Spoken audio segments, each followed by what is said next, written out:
Hello everyone, I Govinda Gahine, lecturer in mining department at Chhattisgarh Swami Vivekanand Technical University, Bhilai.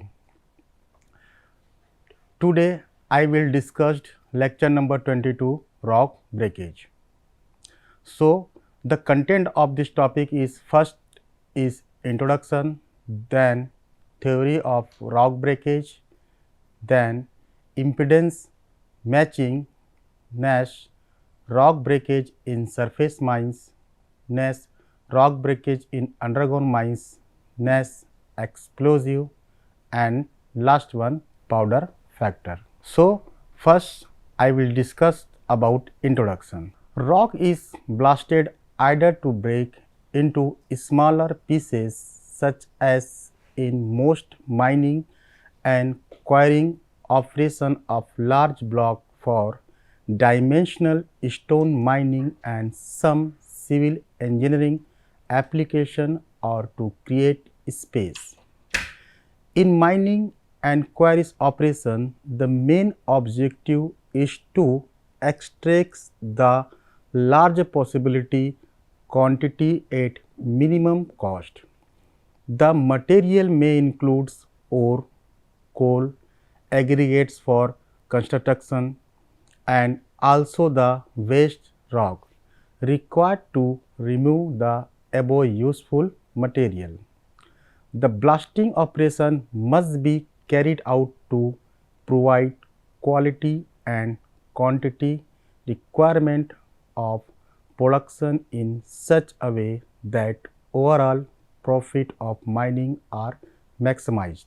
So, introduction type of explosion. The sudden expansion of gases in a volume much larger than the inertial accompanied by noise and violent mechanical effect.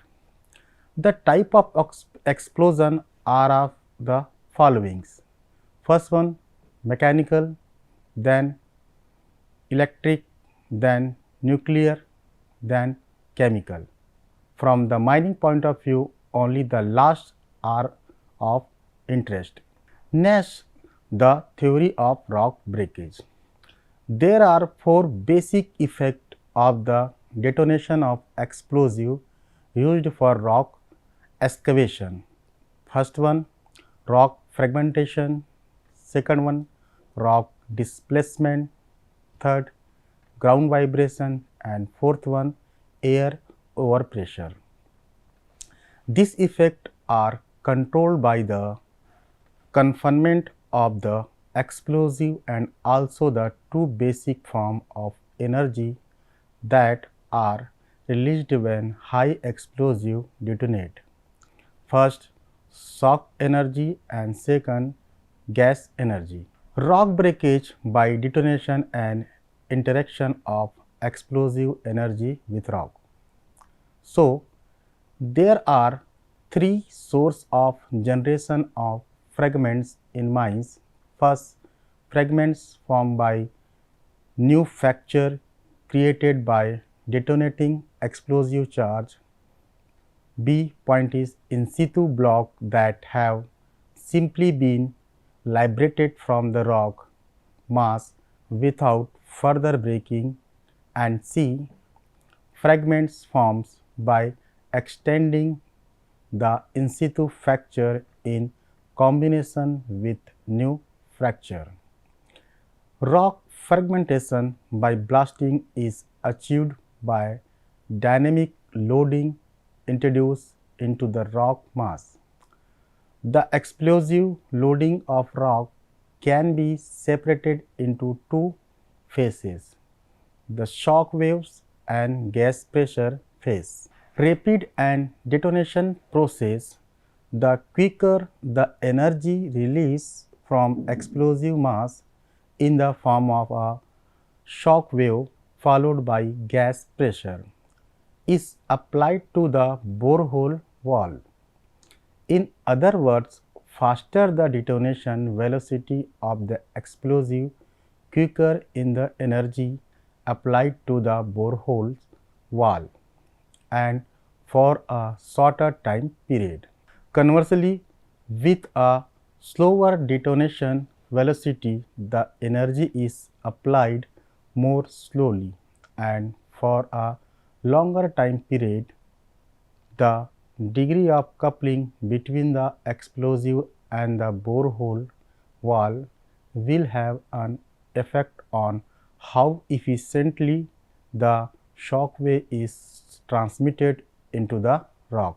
Pumped or poured explosive will result in better transmission of energy that cartridge product with an annual space between the cartridge and the borehole wall.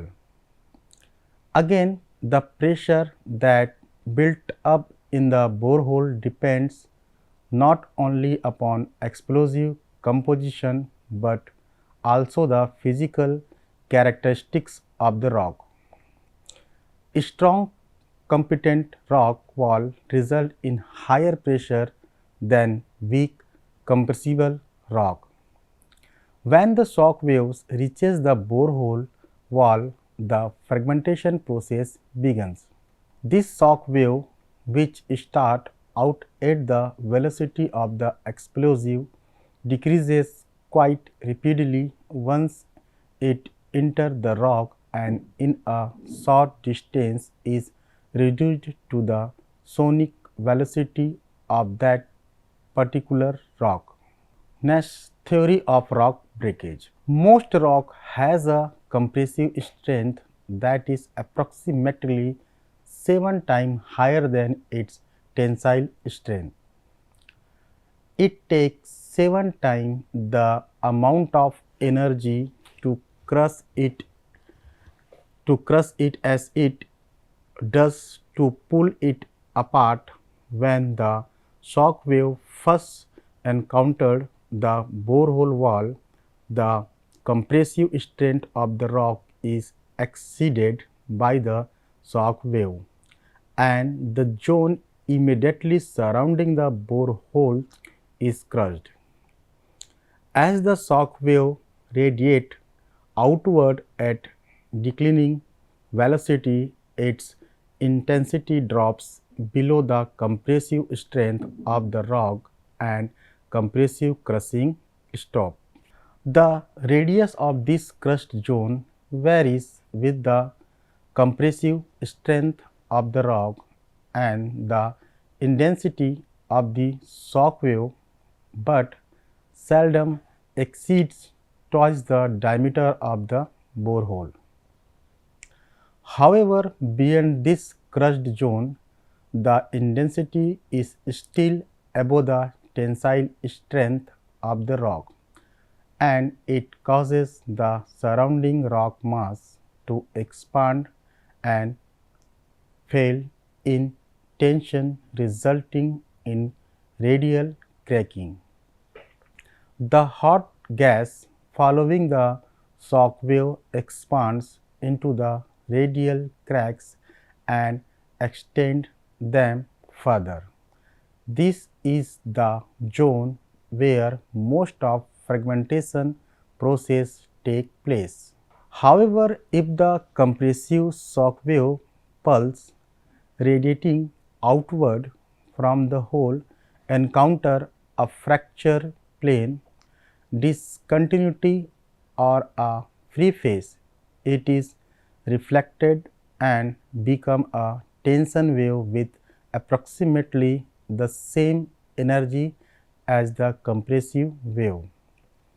These tension waves can possibly spall off a slab of rock. This reflection rock breakage mechanism depends heavily upon three important requirements. First, the point A, the compressive waves and resulting reflected tensile waves must still be of sufficient intensity to exceed the tensile strength of the rock. Second B, the material on opposite side of the fracture plane or discontinuity must have different impedances.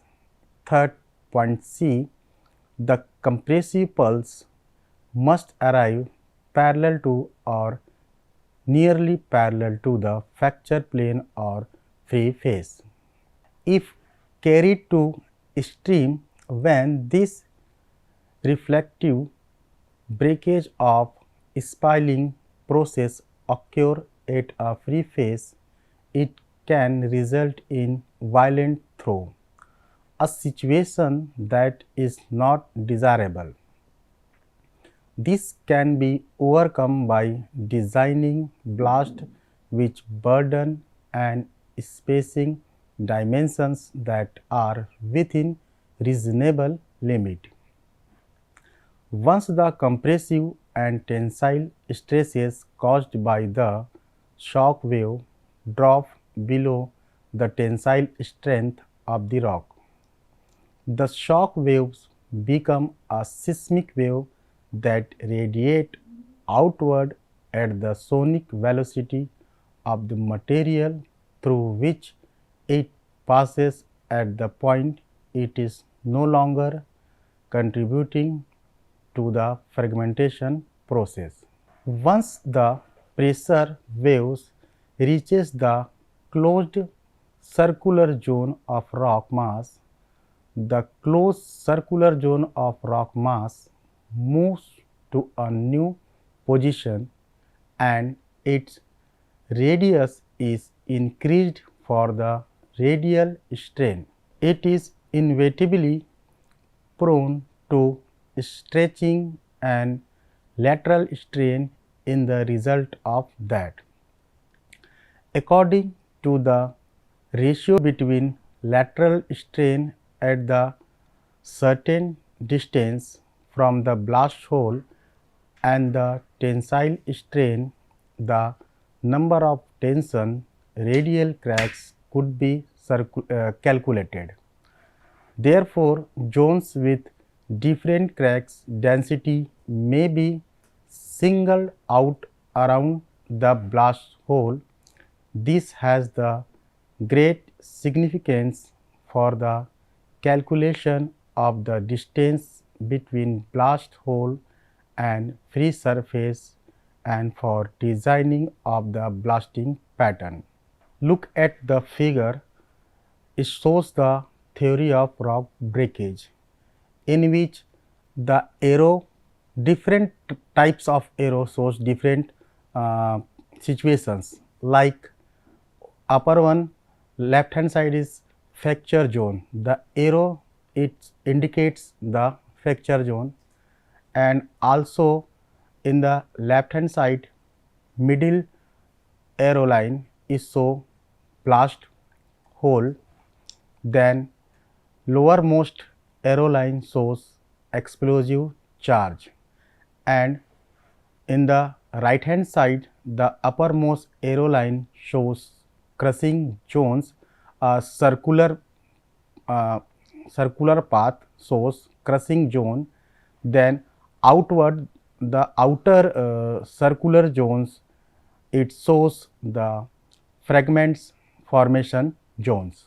Next point is impedance matching. The impedance of the rock material, according to the theory of impedance matching, the explosive impedance should be as nearer to the rock impedance as possible to couple the explosive induce stress waves through the rock mass. The impedance matching expression is given below.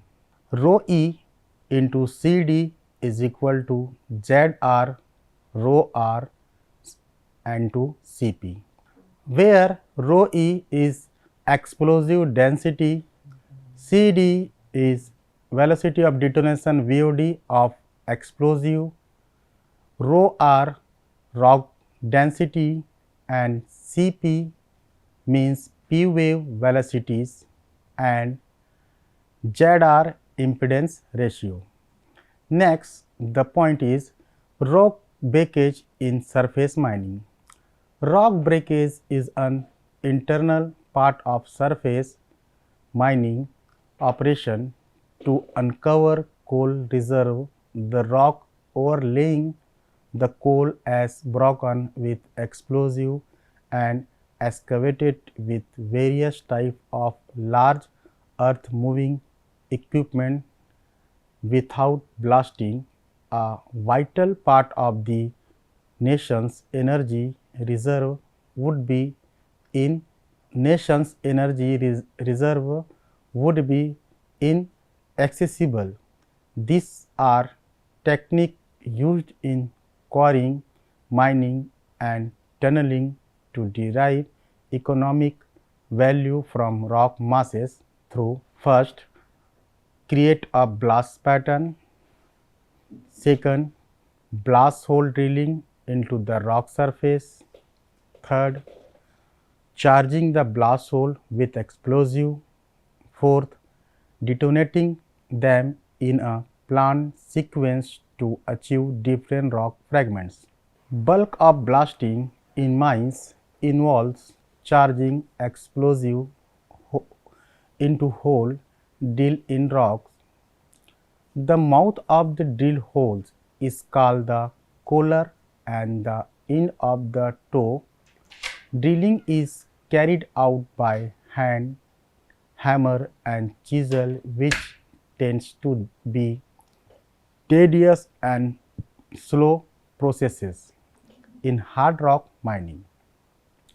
The limitation to hand drilled holes does not exceed 400 mm in length.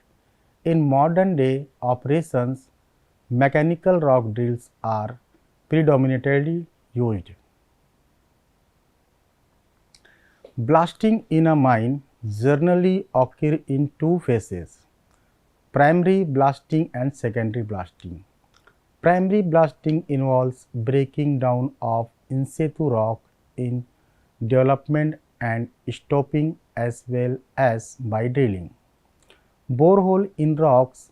Secondary blasting is performed to get rid of overburden. Drill and blast design is a key component of mine planning and management. Its major impact are on safety and efficiency. There are different techniques and methods used in rock blasting. The following are the most common. First, open mine blasting. Second one, underground blasting. Third one, control blasting. And fourth one, secondary blasting. Open pit mining involves mining mineral from an open pits or any similar shallow mining operations. Open mine blasting play a pivotal role in determining the needs of all other mining activities to come, from loading and unloading to transport plans. The inertial blasting will affect the cycle of activities to come.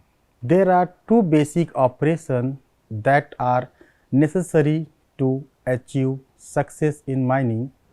One operation is drilling and the other one is blasting. Drilling is mainly done for three reasons. The first reason is to investigate the depth-wise distribution of minerals during prospecting. The second reason is to create the blast hole for rock blasting. Third reason is to drill for dislodging the soft and friable mineral like magnesite with shallow depth drill. Bench blasting is a common technique used in open pit mines. It is blasting in a vertical or sub-vertical hole or a row of holes towards a free vertical surface. More than one row of hole can be blasted in the same round. A time delay in the detonation between the row creates new free surfaces for each row. There are three methods in the process: These are short hole blasting, long hole bench blasting, and ring drilling and blasting method. Short hole blasting is usually limited to drilling around of 1.2 meter to 5.0 meter length and hole diameters of up to 43 mm. Mine blasts look like very simple but effective through provoking process. The physical characteristics of the rocks are more important than the characteristics of the explosive used in blasting. The success lies in proper design of the blasting process. The following are the important points to be kept in mind. First, when an explosive charge is detonated, chemical reaction is activated.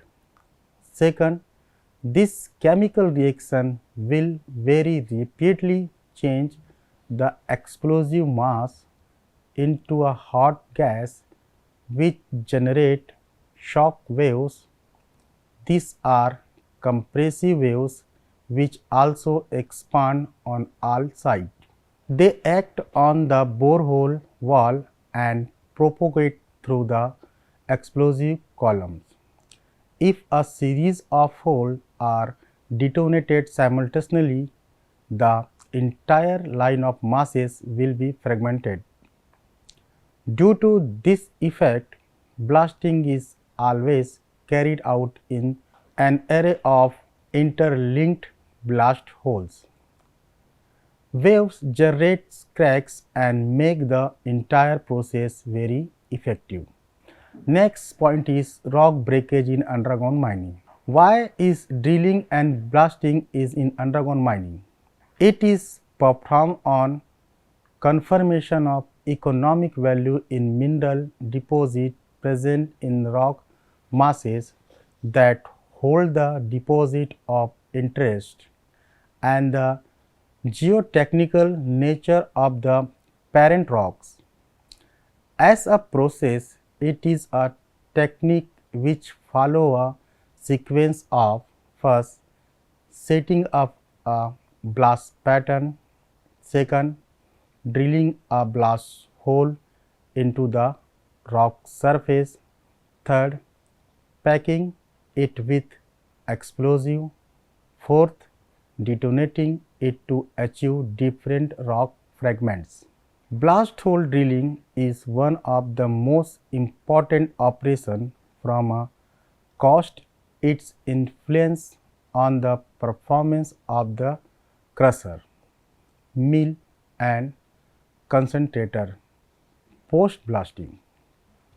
Good drilling accuracy enables efficient controlled blasting operations. Different blasting techniques are used in underground mining. Smooth blasting is popular and it's come in a variant of double smooth blasting as well as drill and blast design is an important part of the mine planning and management with major impact on safety and efficiency. Underground mines usually have designated primary time daily. Primary blasting is carried out in both development and stopping working. Safety in underground mining is related to blast operations, rock condition and mining methods. The potential for roof problem, rock spilling, rock burst, rock fails, broad damage is rife. It is a common problem that rock blasting in underground mines makes local underground water contaminated. The problem stems from two reasons. Firstly, in multi-holes blasting, the explosive is one or more holes is not detonated. The detonated explosive will partly go into the local underground water system and partly be transported to mineral processing plants together with the ores. When an upward hole is charged, for instance in a sublevel ring, the explosive sinks in boreholes and then fall to the floor during and after charging. Various drilling patterns have been developed for blasting solid rock face, such as first one is especially for underground mining method. First one is wedge cut or V cut.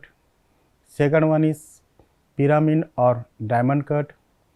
Third is drag cut. Fourth is fan cut, and fifth is burn cut. Next point is explosive.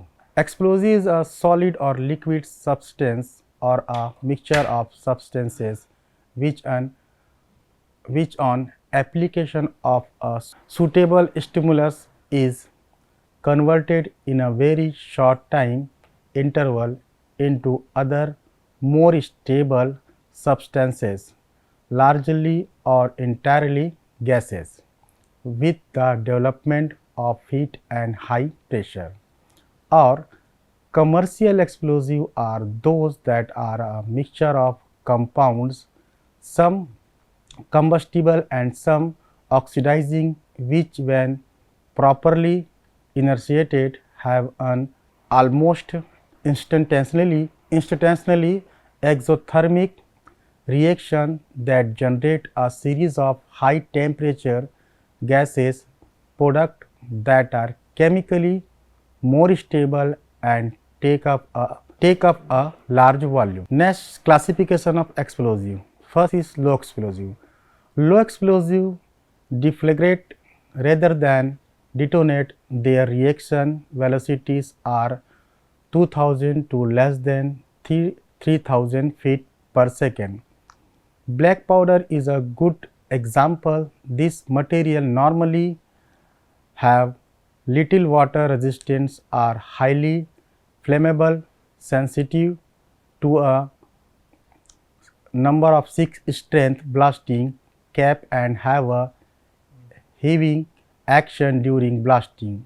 Low explosive generally do not fragments rock as well as high explosive. High explosive. A high explosive is any chemical mixture that detonates with a reaction velocity over 5000 feet per second. The reaction can be initiated by a number 8 strength blasting cap like high explosive are 1. State dynamite. Nitroglycerin is an absorbent with velocity between 10,000 and 20,000 feet per second. This dynamite is the most sensitive of all commercial explosives. The weight strength is the actual percentage of nitroglycerin in the cartridge. This explosive has poor fumes, good water resistance, and poor cohesion. Explosive used in surface mines. First, dynamite including granular dynamite, strained dynamite, high density extra dynamite and low density extra dynamite, and gelatin dynamite, state gelatin dynamite, ammonium gelatin dynamite, and semi gelatin dynamite used in prohibited by policy unless a case specific water is obtained from the regional blasting officer. Second, water gel, emulsion and slurries consisting a cartridge and bulk product. Third, dry blasting agent consisting of poured or bulk ANFO, aluminized ANFO, densified ANFO and packed waterproof ANFO. Fourth, binary explosive consisting of two component products that are mixed in the field to form an explosive. Next is permitted explosive. Permitted explosive form a special class of explosive authorized for use in underground coal mines. Explosive designed for use in underground coal mines must be tested as a permitted explosive against the cartridge of the Health and Safety Executive Testing Memorandum. Explosive in relation to their intended use as follow. P1 single simultaneously or delay firing in shaft and drape. P2 settled explosive. P3 single simultaneously firing undercut coal, reapings, dicting, scattering. P4 primarily for delay firing in undercut coal and reapings. P5 primarily for delay firing in solid coal. Next is powder factor. Powder factor is equal to volume of block geometry meter cube upon quantity of explosive used in kg. Means powder factor is equal to volume of block geometry meter cube into density of coal ton per meter square upon quantity of explosive used in kg. Powder factor is a measure of the amount of explosive required to the fragment a given volume of given quantity of rocks. It is the relationship between how much rock is broken and how much explosive is used to break it.